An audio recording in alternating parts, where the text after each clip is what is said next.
Hello friends, ఈరోజు baby food సిరీస్లో carrot upma ఎలా చేయాలో చూపిస్తాను. మా పాప అయితే ఇది చాలా ఇష్టంగా తింటుంది అండ్ బేబీస్కి మార్నింగ్ టైమ్స్లో కంఫర్ట్ ఫుడ్ కూడా అండి.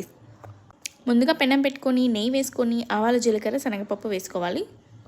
ఆ తర్వాత కొంచెం కరివేపాకు కట్ చేసి వేసుకోండి అండ్ ఆనియన్స్ కొన్ని కట్ చేసి వేసుకొని ఆనియన్స్ వేగడానికి కొంచెం ఉప్పు అయితే వేసుకోవాలి. ఆనియన్స్ కొంచెం బాగా వేగిన తర్వాత తురిమి పెట్టుకున్న క్యారెట్ వేసుకోవాలి అండ్ కొద్దిగా పసుపు, కొద్దిగా పెప్పర్ కూడా వేసుకోవాలండి. నేనైతే పచ్చిమిర్చి ఇంకా అలవాటు చేయలేదు, సో పచ్చిమిర్చి నేను వేయట్లేదు. మీరు పెప్పర్ బదులు పచ్చిమిర్చి కూడా వేసుకోవచ్చు. 1 ఇయర్ తర్వాత పిల్లలకి కారం అలవాటు చేశారంటే పచ్చిమిర్చి కూడా వేసుకోండి. ఆ తర్వాత క్వాంటిటీ చెప్తాను, బాగా గుర్తుపెట్టుకోండి.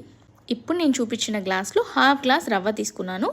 సో నేనైతే వాటర్ వచ్చేసి 2.5 గ్లాస్ వాటర్ వేసాను. అలా వాటర్ బాగా మరిగిన తర్వాత 1/2 గ్లాస్ ఆఫ్ రవ్వ వేసుకొని మూత పెట్టుకొని చిన్న మీడియం ఫ్లేమ్లో ఉడకనివ్వాలి. ఇలా దగ్గర పడిన తర్వాత ఆఫ్ చేసుకోండి. చల్లారితే ఇంకా కొంచెం గట్టిగా ఉంటుంది. నేనైతే మా పాపకి ఇలా వేడిగానే కొద్దిగా చల్లార్చి సర్వ్ చేసేసాను. తను తింటుంది, నేను కూడా తినిపిస్తాను.